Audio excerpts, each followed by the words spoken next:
Opinions expressed by the hosts, guests, or messages posted in chat are strictly their own personal views and do not reflect the views of Bolin Services, Inc., a 501c3 nonprofit organization, nor does it reflect the views of the sponsors of this program.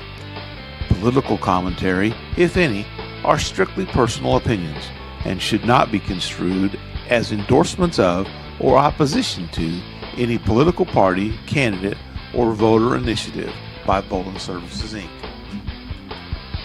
This audio-visual presentation is copyrighted by Kenneth W. Bolin. No rebroadcast, retransmission, simulcast, or other distribution of this video or the audio associated with it is permitted without the express written permission of Kenneth W. Bolin. All original content on this presentation is owned in full and solely by Kenneth W. Bolin. Warning, the following podcast has extremely high levels of Kenny Bolin. Studies have shown that excessive exposure to Kenny Bolin may have damaging effects to your physical and mental well-being. Viewer discretion is advised. No, seriously, we mean it. There will be naughty words, lots of them, probably. Now you've been warned. This warning sponsored by the Story Time with Dutch Mantel.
Well, hello there, and good evening.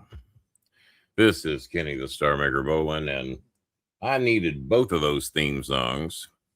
Probably wouldn't hurt to have had 3 more minutes to get through tonight. Come here, good, come here. I don't know if it'll see you or not. There it is. Brief appearance out of the scuba.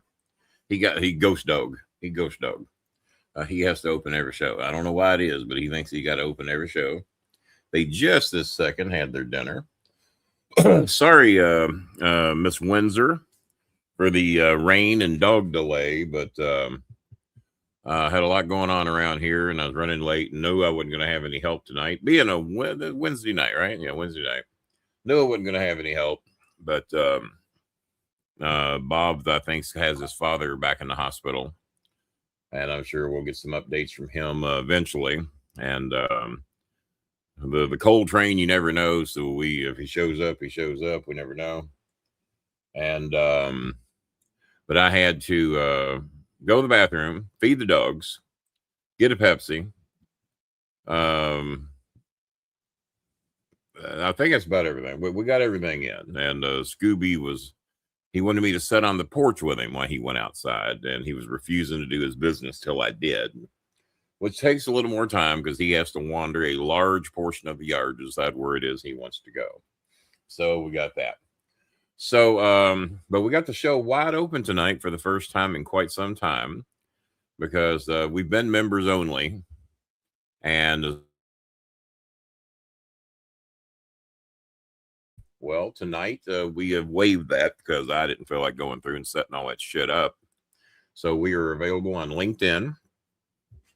I tried Instagram, but it's a big old pain in the ass, and they claim you got to have a professional account. I know I ain't never paid for one, so I doubt I have a professional account.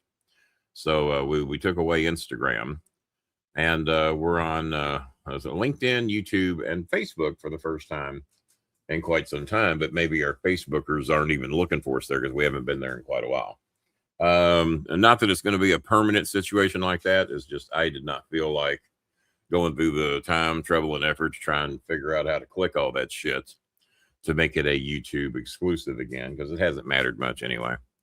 The way I am shadow banned, we get what we get, and if they don't take the time and trouble to hit the like button, hit the subscribe button, smash that. I'm so tired of podcast talk and watch along talk. It kills me. But yeah, if you don't take the time to like, subscribe, share, maybe take yourself out of the subscription, not the paid version, because I don't think that matters, but the regular version, and then resubscribe. I don't think a lot of you are going to get your notifications. Many of you tell me that you don't get your notifications, and many of you say you get them late, what have you. And oh, and this is my first show since I had the colonoscopy / surgery. And we'll give an update on that a little bit later as well. And let's see.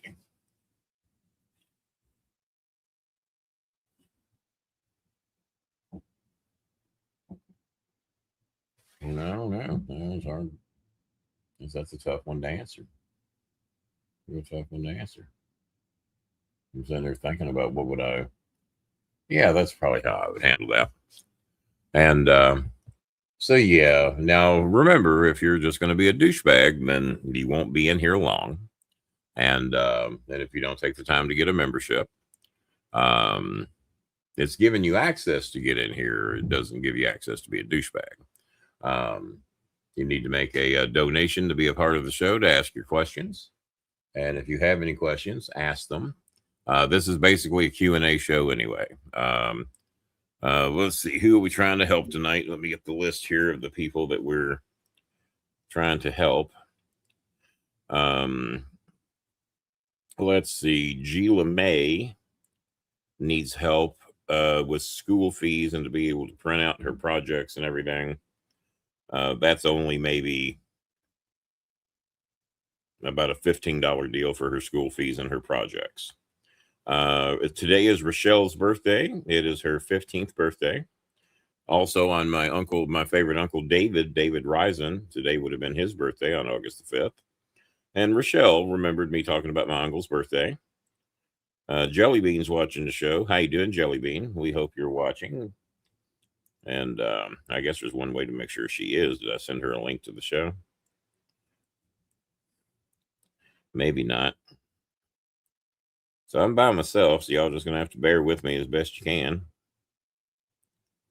There's Sheila May. Sheila May looking beautiful today. She's watching the show. Hi, Sheila May. Ruby May's watching the show. Hi, Ruby May. And Jelly Bean's watching the show. Chris Schmidt's probably working. Well, of course, Jennifer, you can ask a question. Go right ahead. You have a membership. And I think we had a couple of people that were wanting to make a challenge tonight, but I'm not going to bring it up until I see them in here. I know, hey, Kenny, my friend, doing my Facebook Live Pro Wrestling podcast show from the main event tonight.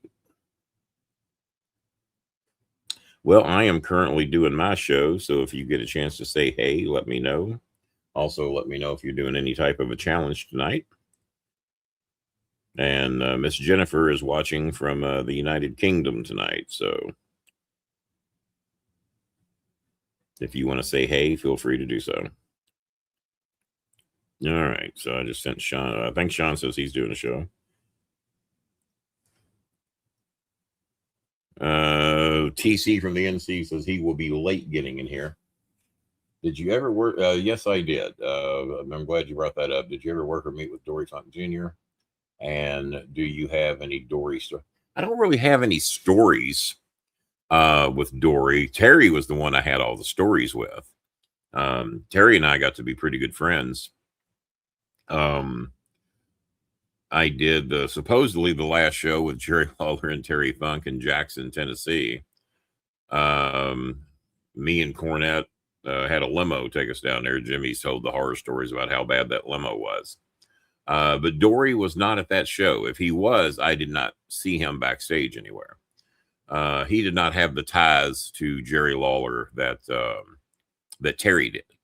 So I did not see Dory backstage then. But when I used to go to Texas with Jimmy to do shows there back in the mid 80s, I had ran into Dory a few times and was always very nice and very kind man. Him and Terry were so different.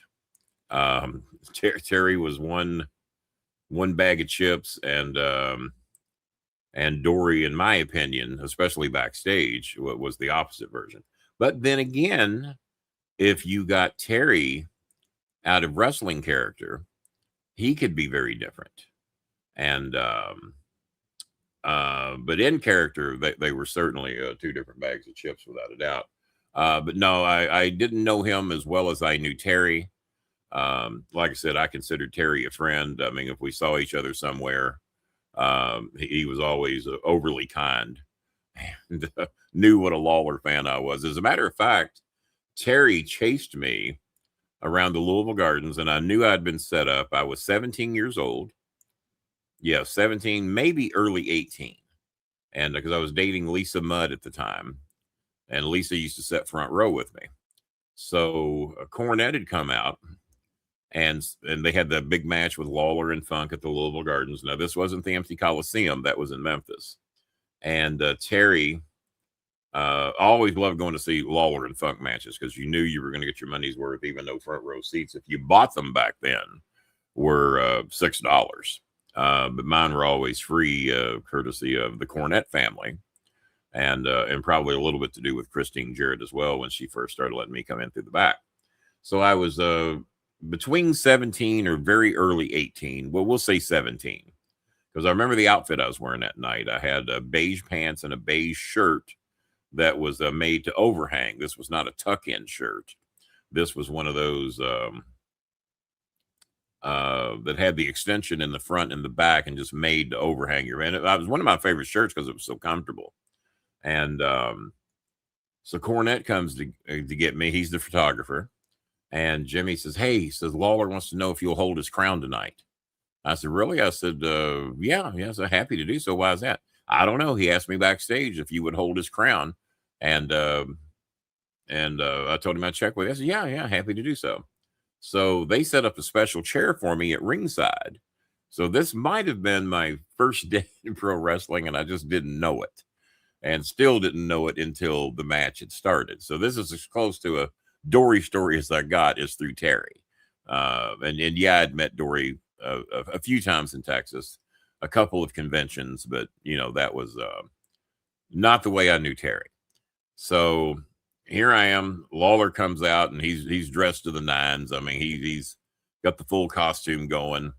I remember it's like he had that bandito belt thing going. That was a cross through the chest, crossed over the chest like a bandito would wear with all the bullets in it. Only, of course, Lawler's didn't have bullets in it. And he's got the crown and everything. And Funk has already been introduced. Lawler comes out second. And he comes and gets me, and he pulls up a chair and sets it right at ringside, just behind the ring announcer, which was Bob Moody at that time from WAKY Radio. Dean Hill was not there yet, or if he was not full-time yet. So Bob Moody was the ring announcer from Wacky Radio. I think he had just replaced Johnny Randolph from Wacky Radio. And he sets me up right behind the ring. I'm going, God, this must be some type of a big deal. What's going on here? Because I just thought he was going to hand it to me, sitting in the front row at ringside, protected by the ropes and everything. But now he's got me inside the ropes. And so Lawler has me, points to that chair, has me come over and sit down. He's still holding the crown. I sit down in a chair, and he leans over, hands me the crown, and says, "You guard this with your life." And I'm going, shit. And, I'm 6 foot, 212 pounds by then, senior in high school. So, yeah, I must have been 18 then. And I'm going, God damn, why do I got to guard it with my life? You never going to fuck with me and this crown, and knowing it's yours. No, we're good. So I got the crown, and the bell rings, and Lawler and Funk are circling each other, and they circle each other, and there's about 3 circles around the ring, and all of a sudden Terry Funk stops in the corner that I'm sitting in, and remember, I'm behind the ring announcer, and then just 3 feet back behind him, 3 or 4 feet, is me holding Lawler's crown. And Terry Funk stops and he says, "Little boy, give me that crown." And I'm going, oh, shit. So I think I'm playing along, and I hold the crown a little tighter to me, and I shake my head, no. And they circle one more lap, and he stops in front of me. Little boy, I told you to give me that crown, talking the way Terry does. And I'm going, no, not hold the crown. So they circle one more time. And apparently Lawler has set this up, and I had no clue about it. And they circle one more time. And Funk stops right. And now he comes over to the ropes. He's just not talking to me from the ring. He's come to the ropes, and he's leaning over, and he's pointing at me. Little boy, you obviously didn't hear me. I told you to give me that crown, little boy. I'm going to break that crown. So I'm holding it going, no, you got to understand, man. My job's to, I'm not talking to him. I'm just doing mannerisms, but I'm explaining to him that I've got to protect this crown. And so they make one more lap. So this is now quite a few minutes of this opening match featuring me, and the Funk wants that crown. So about the 4th or 5th time they've circled the ring, he goes, and he says, "I am going to get that crown, little boy." And Lawler's in one corner, Funk's in the other. And now he comes through the ropes, and he's coming at me. So I've got no choice but to get my big ass up out of the chair. Who was a pretty good athlete back then. I was a pretty decent athlete up until my late 30s, I guess. And he coming after me, and I don't know what all I can do about Terry Funk. I know goddamn well he ain't catching me. So he comes out of the ring, starts slowly stepping my way. I back up. I slowly back up. I think that's as far as it's going to go. He keeps coming. Now he's chasing me around ringside, and I'm running around ringside with a crown. And Lawler standing, keeping a straight face, and he's pointing. You protect that. These mannerisms. Protect that crowd. Protect that crowd. I told you, guard that crowd with your life. So Funk chases me around ringside 1 lap, 2 laps. We're now into the 3rd lap. Now I run through one of the exits of ringside and I get outside of ringside. So now I'm out amongst 6,500 people in the outer concourse of the Louisville Gardens and going, there's no way he's fucking coming out here. I'm safe now. Oh, no. He followed right through the goddamn gap I went through. Little boy, give me that. I'm going to break your crown, Lawler. I'm going to break your crown. And he's calling me little boy. He knows my goddamn name, but I'm little boy that night. and if I'm 18, Lawler's 28. I mean, this is how far back we're going. I am 66 now. Lawler is 74, maybe 75 in November. And so now he's chasing me around the outer concourse. And I go 1 lap around the outer concourse. I now go 2 laps. I now go up into the cheap seats because I've done ringside. He chased me. I've done 2 or 3 laps around the outer concourse and the next level of seats. He's chasing me. So now I'm going, fuck. So now I go up into the cheap seats. Well, that's a good decision and a bad decision. Maybe he won't come up into the cheap seats because that's where the real goofy ass, crazy, ignorant fans are that might want to protect me. And how many of these motherfuckers does he want to fight? And knowing Terry, all of them. So I now run up into the cheap seats. Funk comes up a third of the way to chase me into the cheap seats to get the crown. And then who saves me? Jerry the King Lawler, who runs into the crowd, gets Terry, and beats him back to the ring and throws him in and lets me come back down out of the cheap seats, go back to my seat, and hold the crown. And Lawler virtually gives me the thumbs up. They didn't tell me a fucking word of this. I had no clue.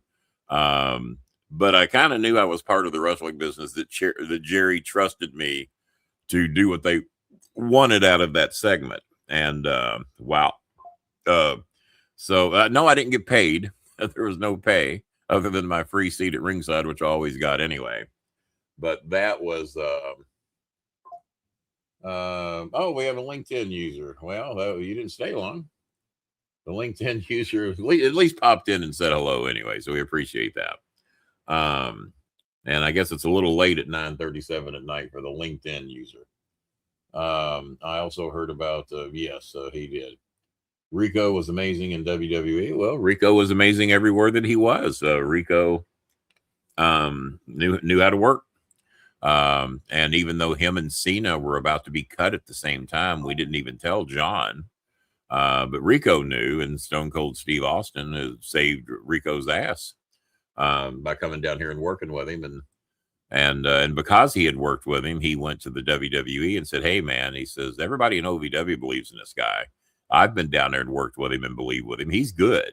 And he said, "If you're going to release him and you're getting ready to release this Cena guy, damn," he said, "that's 2 of their top stars." And, but we didn't tell John because we knew John had enough confidence and enough, what do you call it? He wasn't one of those that was going to hang around and beg the WWE for his job. Because he's already doing the show, I think it was called Manhunt or something like that on the CW network. So he already had a little bit of recognition. And he probably said, well, if I don't make it here, I'll make it elsewhere. And so we didn't tell him that he was on the chopping block. He found out later. And but Stone Cold went to Stephanie McMahon and Vince McMahon and said, if you're going to release him, put him up here on the road with us for 90 days. You're paying him anyway. Why send him home for 90 days where we can get some use out of him, and let me show you guys that this fucker can work. He's good. Don't judge him because he's 40. Let me show you the value that I found in him when I went down to the Louisville Gardens and worked with these guys. And somebody keeps writing me up. Oh, okay. Somebody's commenting on my post, apparently on the LinkedIn show. And so Billy, You have to make a donation. None of this shit where you've been promising for months and months and months and months. You've got minutes to make a donation and to get a membership. I ain't playing this shit again. If you want to be in good standing with this show, quit lying to us. And you don't have long that I better see something light up on my phone and something decent. Because you have lied to these people over and over again. And I ain't going to put up with it tonight either. So, Billy, if that is your real name. Let's see. D'Lo Brown was also phenomenal talent. He certainly was. Worked with him quite a bit. He worked with me down here at Ohio Valley Wrestling on a few shows. Worked with me out in LaGrange on a few shows. And yeah, he certainly was. I would have to agree with that.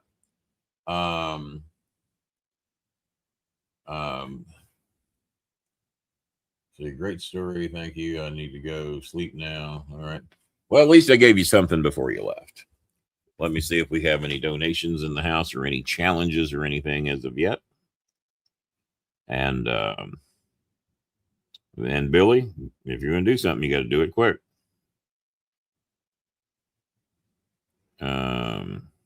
Well, so much for that story. Not one donation. Well, I'm only going to be here 30 minutes if that's the case.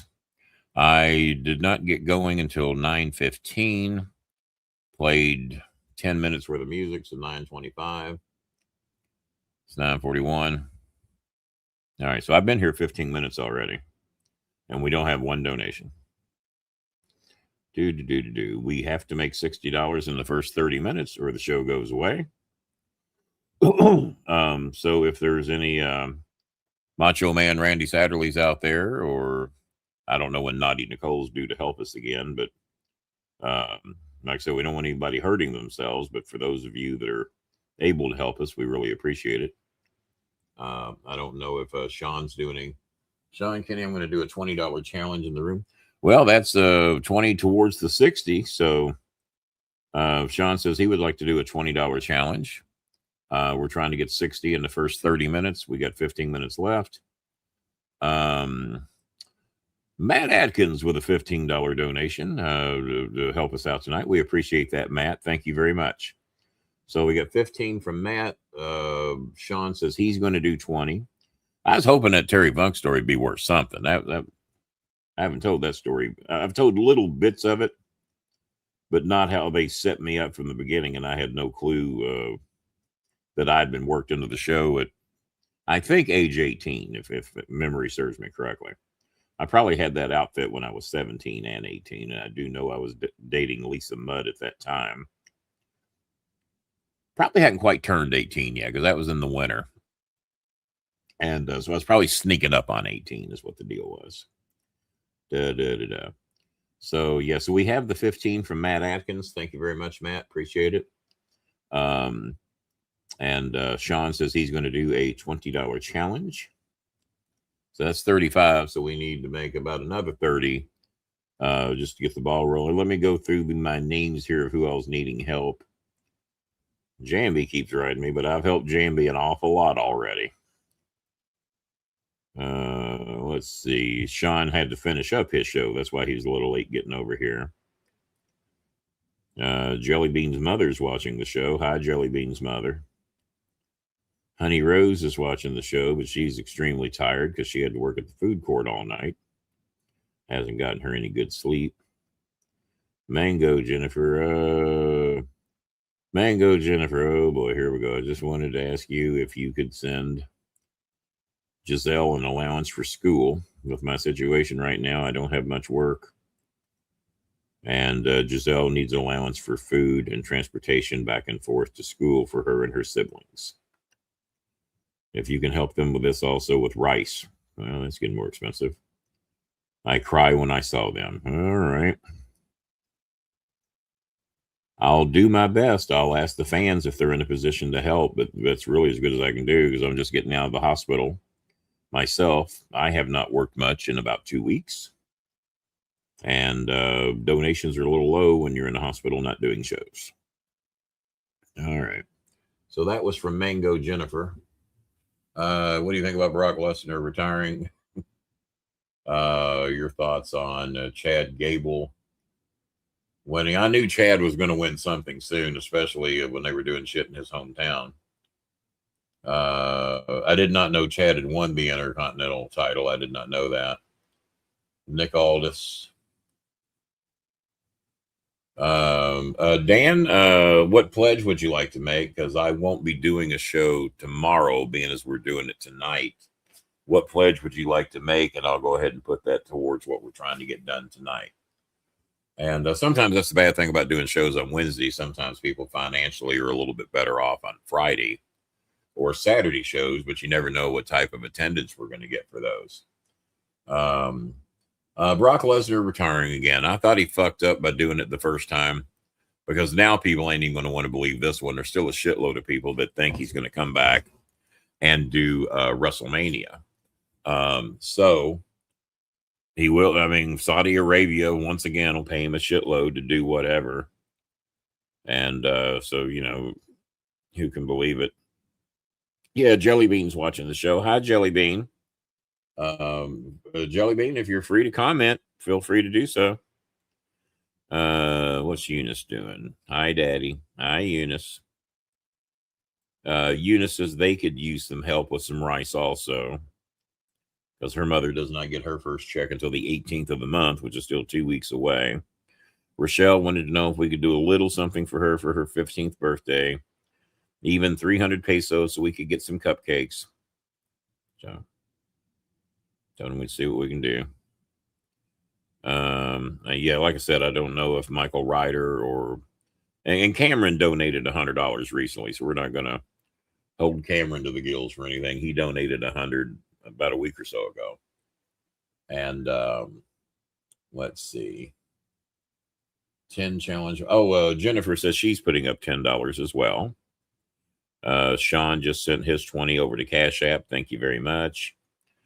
Let me see if Jennifer's went to Venmo or not, because sometimes I don't get notifications on the Venmo donations. I'm looking. Either that or she's going to send it tomorrow. I don't know. Yeah, not yet. Well, we're sure she's good. Well, there's Jelly Bean. How you doing, Jelly Bean? Jelly Bean Queen Bolin 05. What's the 05 for, Jelly Bean? What's the 05 stand for? That's somebody. Well, today's the 5th. So good to see the Jelly Bean in here. Daniel says he's good for a $20 challenge that he'll send tomorrow. Thank you, Daniel. Very kind of you. So Jen says she's good for 10, 20 from Daniel. So that's 30 that's coming later. Sean did 20. And do we have anything else? Did I miss somebody?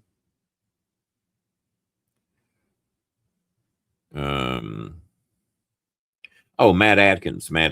Thank you, Matt. Matt did 15. So 20 for 35.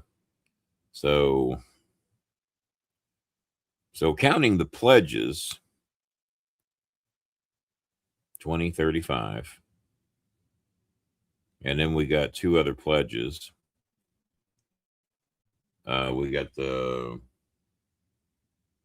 that's your so your birthday is just the 5th, but of what month, Jelly Bean? Remind me. I know I should know. Or is 05 no, because you're older than 21. No, how old are you? Like 26 now? Maybe 27? And I don't know. So we'll see who else is out there, if the Randy Macho Mans or any of those, or we've had a few people watching on LinkedIn. What is that name? Jayana. How you doing, Jayana? I think I know who you're related to. And I'm 26, July the 5th, 2000. Okay. All right, well, yeah, that's about what I thought. Yeah, so July the 5th, you turned, that's right, because you just had your birthday. That's right. So July the 5th, you turned 26. Okay. That answers that. Did you like the pictures I made you? I made you a couple of new pictures, changed your hair up a little bit, but I haven't got your response on those. Did you like those? Jelly Bean. And so Jelly Bean Queen Bolin 05. And today is August the 5th. Like I said, the birthday of my favorite uncle, and also Rochelle, who's watching the show, who just turned 15 today. Norlin says that they could use a little help with rice. Norlin. And we got a lot of the kids raincoats and boots. We got 1, 2, 3, 4, 5, probably 6 or 7 kids raincoats and boots, because we were able to do that for right about $10 a kid. And we got 9 school shirts for some of the kids out there. Eunice, we ended up getting some shirts and socks for a lot of the kids in their neighborhood as well. Really do it better than to actual. Well, hello, Chairman Meow Meow. My cat just came in. She's up here looking for her food that I keep at the desk so the dogs don't get it. Hi, Chairman. You coming up here to do the show? If I didn't have the background thing on, we could probably see the chairman right now, because she's, oh, there's her tail. Y'all see that? There's the Meow Meow. There's the chairman right there. There's her little head just went by, because she's a little chairman. She's a little baby. There she is. There's the little chairman on the show. I don't get on very often because I'm just a little baby. I'm just a little baby cat. She's putting up with this more than normal. You go. There you go. But her food's up here on the desk, so she comes up here to do that. So everybody gets to see the chairman tonight. That's a rare sighting. And but no, I thought your hair looked real nice, Jelly Bean. We just changed the style up on it a little bit. Put you in a little tennis outfit, a little something different than what you normally wear. And just, hi, Meow Meow. There's the chairman. She'll be on the keyboard here in a minute trying to muster up donations. And you all saw Scooby peeking in there for a minute. So my opinion on Brock Lesnar's retirement, did it wrong the first time. I'd like to believe him this time. He says he's done. He went on the Pat McAfee show and said he was done. I tried to find that episode of Pat McAfee where he said this, and I can't find it. So I don't know if he just filmed something to send in or what he did. Aaron Rodgers was on there calling for the death of Dr. Fauci. I got no use for Aaron Rodgers whatsoever. He's been an arrogant, ignorant prick everywhere he's ever been. His own players don't even like him. And what's weird is everybody trying to blame Dr. Fauci when everybody was learning on the fly what the hell to do. You know, they're claiming he killed 11 million people. Well, what's weird about that is that in America, roughly 1.1 million people died of COVID. The majority of those people did not get vaccinated. It was like 90 some odd % of those that died never even got a vaccination. Some of them only got one of the 4 vaccinations or whatever the case may be. They thought if they got one, they were done. I had relatives that felt that way. Most of my relatives never got vaccinated at all. And I think we had, now this was of the Risen family. That's my adopted family. I think there were like 7 of them that died during COVID, and none of them were over 50. And they said, well, a lot of the people that died were obese and never got a shot. Well, I got the first 4 shots. I was certainly would have been considered obese, and but I never even got COVID. So I'm sure that there are some people out there that just genetically were not going to get it, and I don't think it's got anything to necessarily do with how good a shape you're in, because not too many people were as in good a shape as a couple of my family members, and he got COVID 4 times. Lives in the fucking gym. And then my big fat ass was around him every time he got COVID, and I never got it. So with some people, there was no rhyme or reason. I think everybody was doing the best they could with what they had to work with. A lot of people seem to forget that Trump was in office when this shit got going, and even he got vaccinated, and he nearly died before he was vaccinated. And that's what motivated him to get the vaccination shot, is that the fucker damn near died beforehand. A lot of people forgot that. Well, it's well documented. It's on the news. where they had to rush his ass to the hospital for a few days. And then he urged everybody to get vaccinated when it damn near killed him.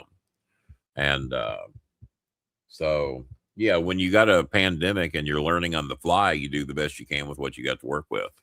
Well, only people that are guilty take the fifth, and he took it 100 times. Well, look at Trump being interrogated over the E. Jean Carroll files, and he took the fifth over 100 times.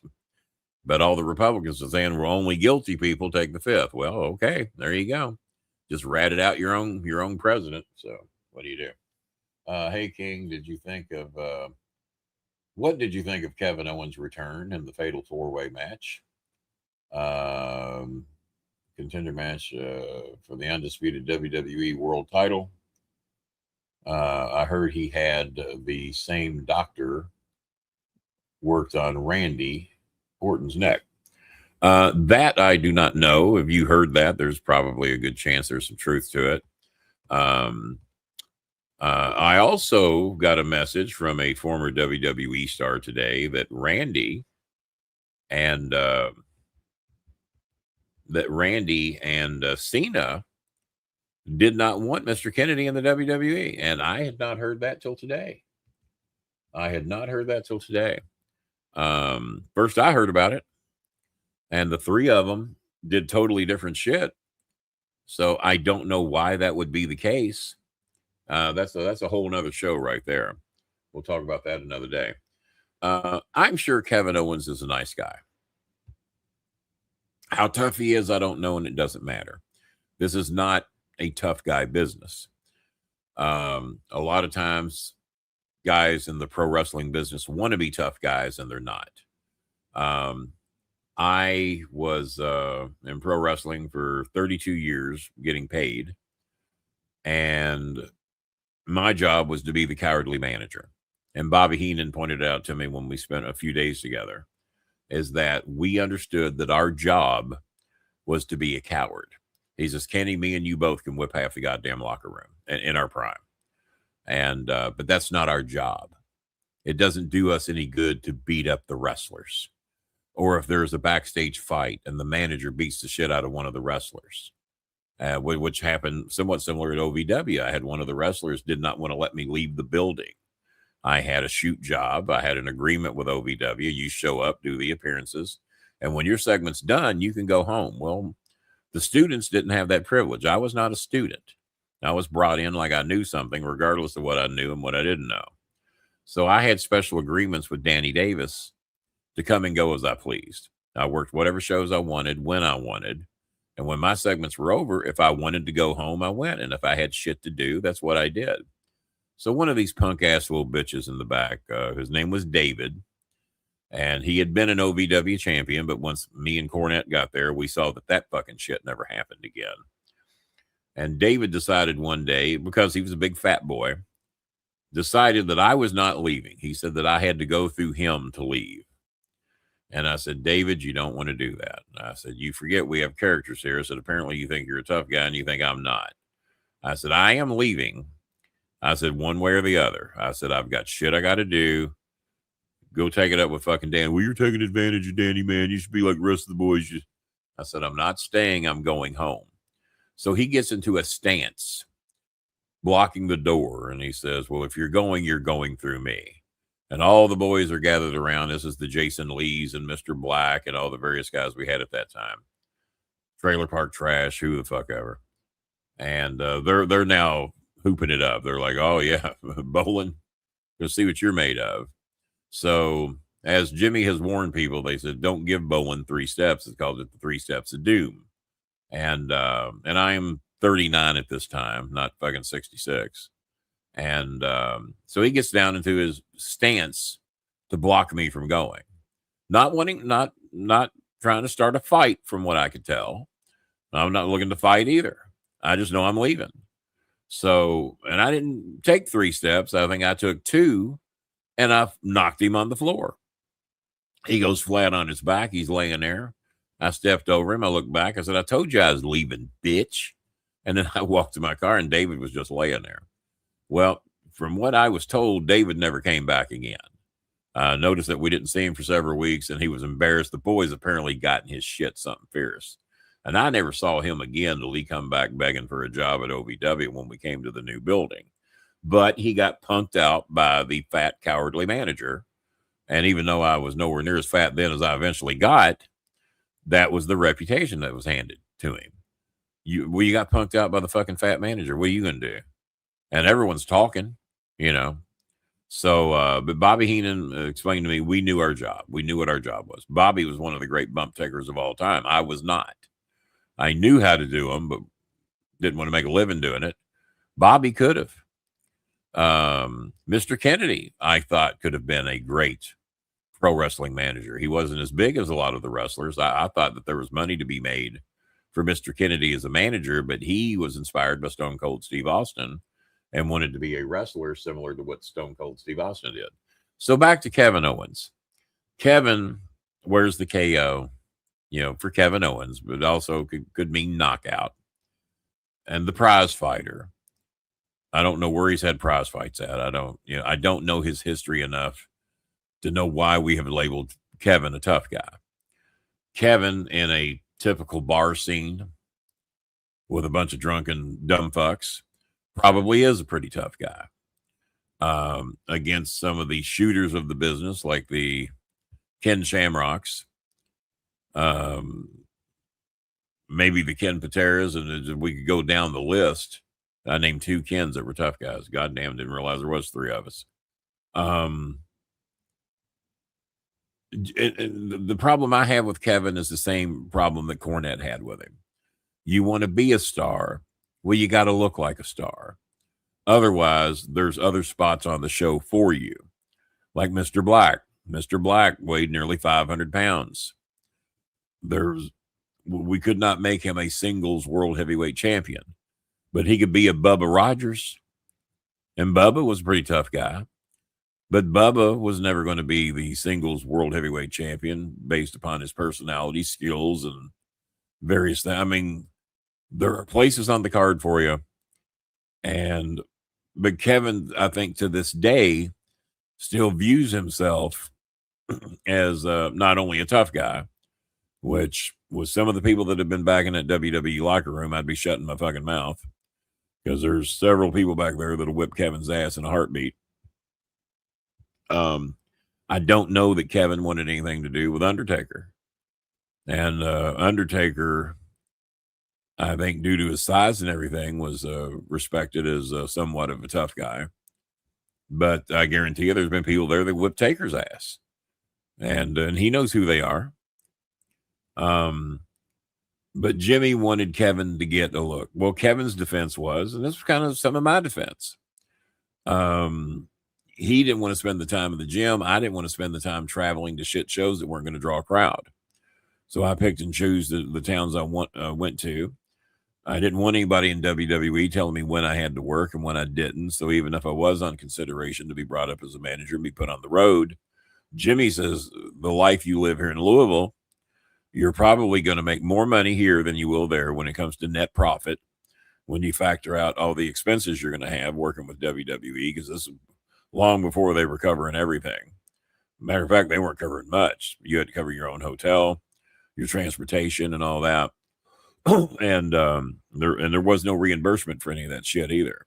So you really had to factor your expenses in. That's why even big stars were putting 2 and 3 people to a room and 2, 3, and 4 people to a car for these long ass trips. So that was not the life I wanted to live when I had a young son at home. Kevin says he doesn't want to put time in the gym because he wants to spend time with his family. To where John Cena will look for a gym in the middle of the night at 3 a.m. to get his workout in when he's got to be up in 3 hours to go do an appearance. John has always lived that way. He still does. Kevin Owens chose not to have that type of a look because Kevin hasn't always been a fat fuck. So Jimmy didn't want to push him because he didn't have the look. And the verbal skills are okay. I've seen Kevin cleanly shaven. I've seen him looking like a Trump supporter. So,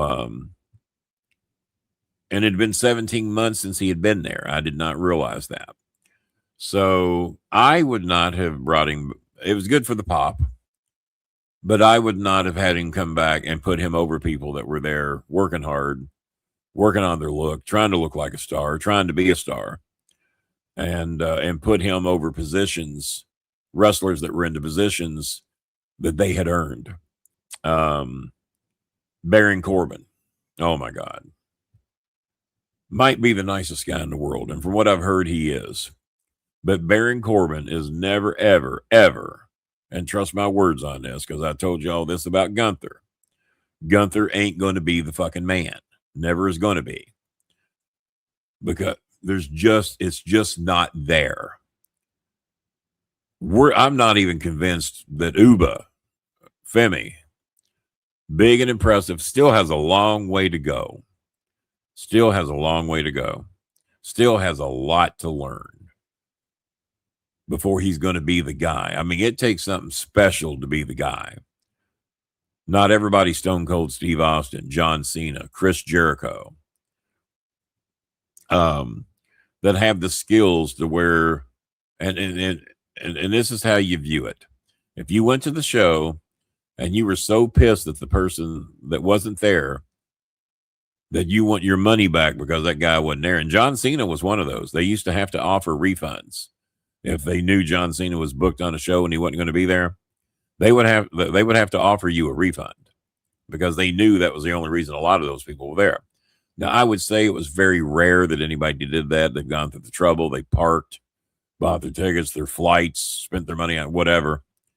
And back then, the tickets weren't the outrageous fucking ridiculousness that they are now.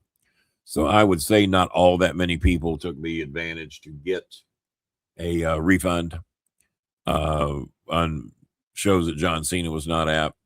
The Hardy Boys. The Hardy Boys, even though neither one of them are very big and being individual champions, not that they haven't tried it, but the Hardy Boys are a tag team attraction. And I think people were disappointed if they weren't there. Now, would they want a refund if they weren't there? I doubt it. Maybe on an independent show. But as far as a WWE attraction, if John Cena ain't there, I see people want a refund. Stone Cold Steve Austin ain't there, want a refund. The fucking Rock want a refund. Rock ain't here, fuck you. I'm about to see The Rock. Triple H thinks mighty highly of himself. I've never met one person. Now, DX not being there might be another story, because DX was one hell of an attraction. The music and everything, because a lot of times the music is the fucking attraction. When you hear that, it's Stone Cold, The Rock, to a degree, Cena. If I'd have been there, that would have never been Cena's intro, even though apparently it worked. Wouldn't have been what I'd have picked. Didn't seem to be John Cena to me, but it worked. So, but no, Kevin Owens got handed a hell of a fucking favor, and maybe some people felt bad for him for being out with the bad neck. And like I said, Kevin, from what I understand, politics wise, lines right up with me and Sami Zayn and a few others. So, but Roman Reigns, I'm blown away of who he's lining up with politically. We know who Triple H lines up with politically, and I like to hang with decent people. I like to hang with people that do what we do here, help people that are less fortunate than us, help people that have darker skin color than what we have, and not just to get some use out of them on a television show. You know, Memphis hired quite a few black people. Hiring them to serve you and to serve a purpose for you, and being their dear friends and welcoming them in your home for dinner are two different worlds. And Vince McMahon, I mean, so, all right. Would it be 10:09? We have been here 57 minutes, so we got about 3 minutes left on the show. Let's see. Rain says hello. She's watching the show. Hello, Rain. Alyssa says, how you doing, Kenny boy? Treating me like Lucas McCain.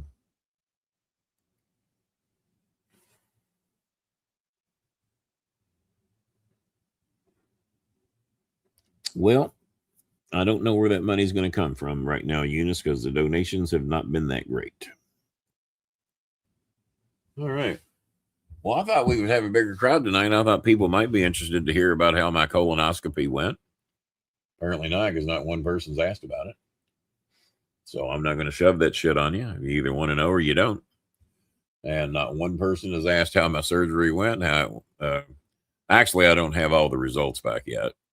For those that do give a shit, they did find 7 polyps.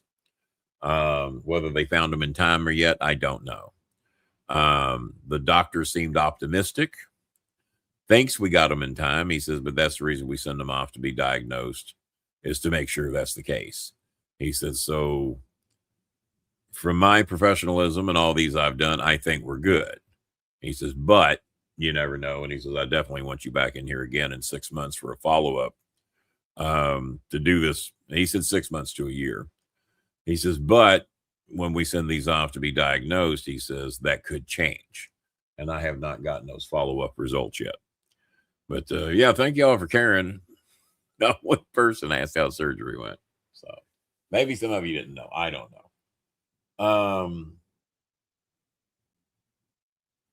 I know that Bob was telling me that his father needed his oxygen upgraded, that he just wasn't getting enough oxygen. So hopefully they got that situation improved and taken care of. And but yeah, I guess the donations are just going to be a little thin tonight. I think we're stuck at 65.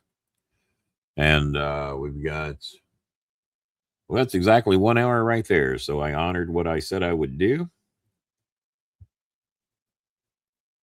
Eunice, there's just not enough money coming in for me to help you with what you want to do. There's not enough money coming in to help most of these people tonight. Jelly Bean says lots of Filipinos from Calviag. Yeah, there's lots of them in here.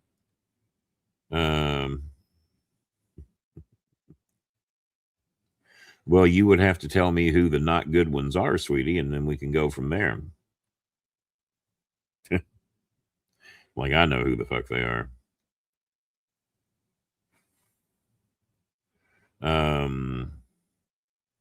Yeah, I just helped Eunice's family get their water bill paid yesterday.